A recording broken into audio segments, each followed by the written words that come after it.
নমস্কার। আজ আমি যে কবিতাটি বলে শোনাতে যাচ্ছি সেই কবিতাটির নাম হলো প্রকৃত মানুষের জীবনের মূল্যায়ন। মূল্যায়ন করা দায়।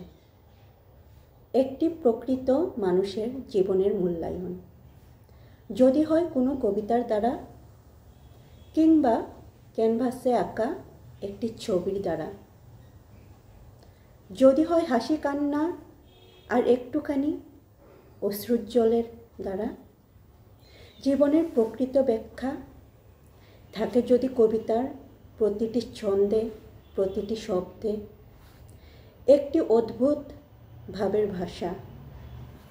তবু হয় কি জানি না আমি, তাই হয়তো খুঁজে বেড়াই একটুখানি অশ্রুজ্জ্বল আর দুঃখ একটুখানি।